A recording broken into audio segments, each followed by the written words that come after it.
তারা মনে করছেন যে আমাদের কওমির ছেলেদেরকে যদি 10ম ক্লাস উত্তীর্ণ হওয়ার পরেই কলেজে যাওয়ার সুযোগ দিয়ে দেওয়া হয় বা দ্বাদশ পাশ করার পরেই বিশ্ববিদ্যালয়ে যাওয়ার সুযোগ দিয়ে দেওয়া হয়, তাহলে আমাদের 10 ভাগ, 20 ভাগ, 30 ভাগ, একসময় 50, 60, 80 ভাগ ছেলেরা চলে যাবে।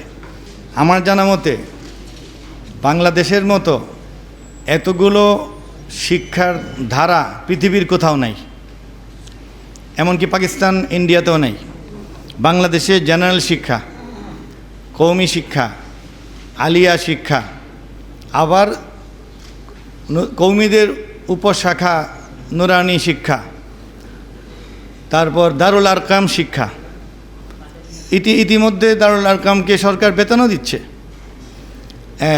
ডক্টর প্রফেসর গোলাম রব্বানী বলেন মাদানী নেসাব আরেক ধারা।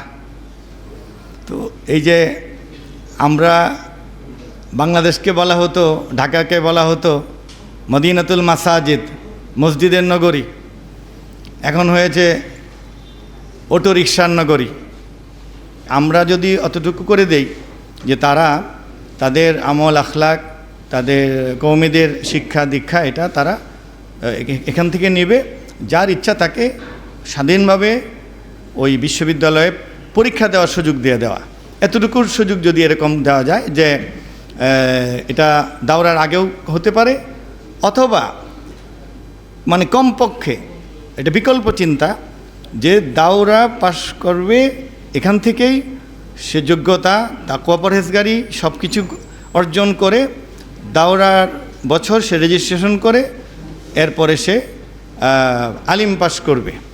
এরকম করা যায় কিনা, অথবা আলিমের মানটা দাওরা দিয়ে দিলে সে দাওরা পাশ করলো, এরপরে সে বিশ্ববিদ্যালয়ে ভর্তি হলো, এরকম করা যায় কিনা। তারা বলেন যে আমরা ভাবি, কিন্তু আমাদের ওই যে 36 জন সব মিলে 40 জন 41 জন সবাই একমত হচ্ছেন না যে গ্রামে গঞ্জে কোটি কোটি মানুষ সন্তানকে মাদ্রাসা দিতে চায়, কিন্তু ভবিষ্যতে চিন্তা করে পরে তারা পিছিয়ে আসে। হাইকোর্টের যে বিষয়টি অ্যালার্মিং, সেখান থেকে হাইয়াতুল উলিয়াকে যে সময় দেওয়া হয়েছে, সেখানে যদি যথোপযুক্ত জবাব না দেওয়া হয় তাহলে আইনিভাবেও এটা বাধাগ্রস্ত হবে কঠিনভাবে। আমরা জানি যে বিগত সরকারের একটি পর্যায়ে বিচারপতি গোলাম রব্বানী কিছু অজ্ঞ মানুষের গ্রামীণ ফতুয়া এবং কিছু অনাচারকে ভিত্তি ধরে বাংলাদেশে গোটা ফতুয়াই নিষিদ্ধ করেছিলেন, এবং এ নিয়ে আমাদের মুরব্বীরা আন্দোলন সংগ্রাম করেছেন, হরতাল করেছেন। কিন্তু আদালতের বিষয় আদালতেই মোকাবেলা করতে হয়।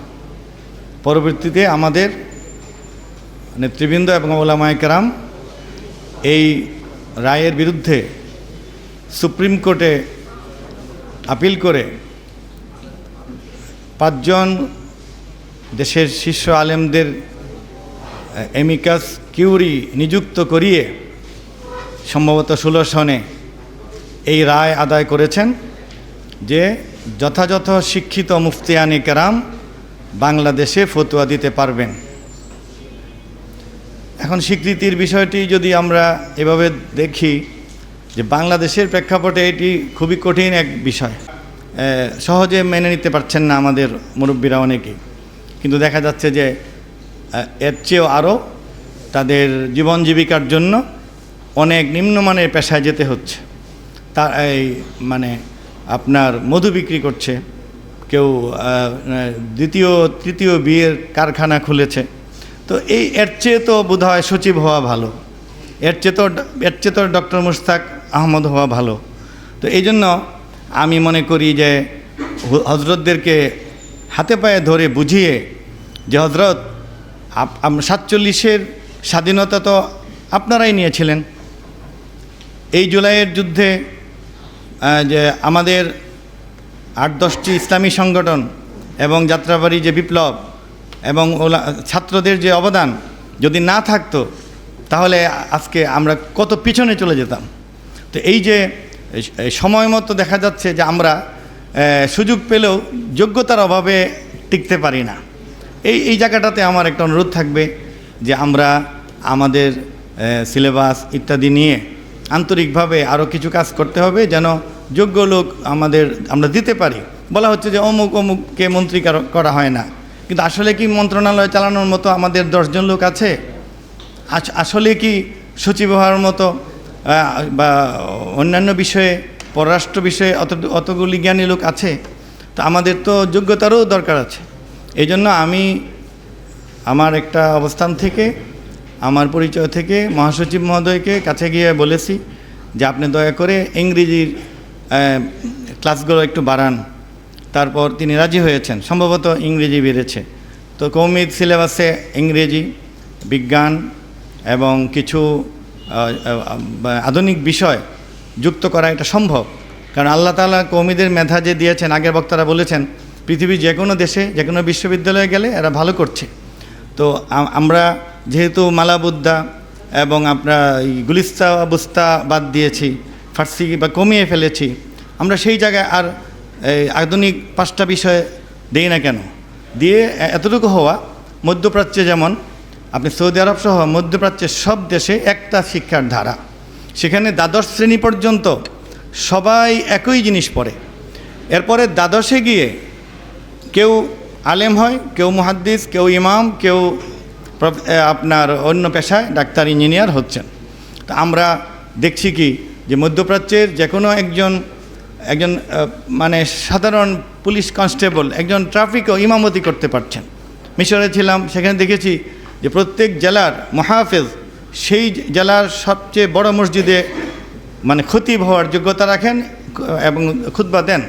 তো এই যে প্রত্যেকটা নাগরিক কুলহু আল্লাহ দিয়ে ইমামতি করছে, আপনারা মক্কা সৌদি আরবে দেখেছেন। তো অতটুকু আমাদের কেন হচ্ছে না? আমাদের সাধারণ শিক্ষার মধ্যে কোরআনের শিক্ষা হচ্ছে না, মাসলা মাসাইল জানা হচ্ছে না, আখলাক তৈরি হচ্ছে না, এই জন্য সততা, আমানতদারিতা তৈরি হচ্ছে না। আবার আমাদের যারা সৎ আমানতদার, তাদের মধ্যে আবার এই আধুনিক শিক্ষার অভাবের কারণে সমাজে অন্যত্র তারা খুবই উজ্জ্বল অবদান রাখতে পারছেন না। এই গ্যাপ তো আমাদেরকেই দূর করতে হবে। তো এই জন্যে আমি আজকের এই অনুষ্ঠান থেকে এই প্রস্তাবনাটা আরও শক্তিশালীভাবে, আরও নিবিড়ভাবে দেওয়ার জন্য একটা ছোট কমিটি করার জন্য আমি সভাপতি মহোদয়ের দৃষ্টি আকর্ষণ করব। আরেকটা চ্যাপ্টার আছে আমাদের দেশে সুযোগ পাচ্ছে না, কিন্তু দেখুন ওই 2006 সালের সেই সরকার স্বীকৃতি একবার দিলেন আমাদের বড়দের মেহনতে, আবার পরবর্তী সরকারও একই স্বীকৃতি দিল। তো এটা হয়েছে কি, মানে 10 তলার ছাদ হয়েছে, মানে সিঁড়িবিহীন ছাদ, ছাদে ওঠা যাচ্ছে না। এই জন্য অবশ্যই আপনি সারা পৃথিবীতে যেটা স্বীকৃত 10ম, দ্বাদশ এবং ডিগ্রির ব্যাচেলর যেটা, এটা নিতেই হবে। তো এটা নেওয়ার ক্ষেত্রে যে আশঙ্কাটা করা হচ্ছে যে আমাদের বড়রা যেটা বলেন, এটা একটা ইজতিহাদি কথা। তারা মনে করছেন যে আমাদের কওমির ছেলেদেরকে যদি 10ম ক্লাস উত্তীর্ণ হওয়ার পরেই কলেজে যাওয়ার সুযোগ দিয়ে দেওয়া হয়, বা দ্বাদশ পাশ করার পরেই বিশ্ববিদ্যালয়ে যাওয়ার সুযোগ দিয়ে দেওয়া হয়, তাহলে আমাদের 10 ভাগ, 20 ভাগ, 30 ভাগ, একসময় 50, 60, 80 ভাগ ছেলেরা চলে যাবে। তো এখন বলুন, আজ থেকে 60-70 বছর আগে আলিয়া মাদ্রাসার যে ছাত্র ছিল, যে মুহাদ্দিসিন ছিলেন, যে মুমতাজুল মুহাদ্দিসিনরা ছিলেন, এখন সেখানে তা আছে? তারাই বলেন যে অনেক কিছুই আছে আমাদের মধ্যে, সহি কোরআন নেই আমাদের মধ্যে, আরবি পড়ার বা হাদিসটি বুখারীর একটি পৃষ্ঠা পড়ার মতো লোক তাদের খুঁজে পেতে কষ্ট হচ্ছে। তো এইটা তো একটা সত্য, এই জন্য কোনো প্রান্তিক কথা বলা যাবে না। বড়রা যে যা বলছেন এটাও সত্য। আর যারা বাইরে যাবে, বাইরের বিষয়গুলি এরকম যে ছেলেরা নিজের চেষ্টায় আল আজহারে যাচ্ছেন। মধ্যপ্রাচ্যে আমরাও কিছু সহযোগিতা করেছি। আমি হয়তো মানে 15-20 হাজার ছেলেকে এই রিকমেন্ডেশন লেটার দিয়েছি। এর মধ্যে তারা 2500-2600 তারা সৌদি আরবেরই 12টা ইউনিভার্সিটিতে পড়ে, এখন তায়েফ ইউনিভার্সিটিতে পড়ে, জামিয়া ইসলামিয়া সহ এগুলি তারা পড়াশোনা করছে। ঠিক গতকাল দেখেন লিবিয়ার জামিয়া আল আরায়েক আদ-দুয়ালিয়া ইন্টারন্যাশনাল আরায়েক ইউনিভার্সিটি থেকে গতকাল জুমার আগে আমাকে সেখানকার একজন ওই মাহাদের ডিন ফোন দিলেন যে তোমাদের একটি ছেলে খাদেমুল ইসলাম, বাড়ি ময়মনসিংহ, সে দাওরার সার্টিফিকেট দিয়ে আমার ইউনিভার্সিটিতে আবেদন করেছে। তার মার্কশিট দেখে আমার পছন্দ হয়েছে, কিন্তু তোমাদের দাওরাটি তোমাদের ওয়াজারা থেকে সত্যায়িত না হয় আমি দুঃখ প্রকাশ করে ফিরিয়ে দিয়েছি।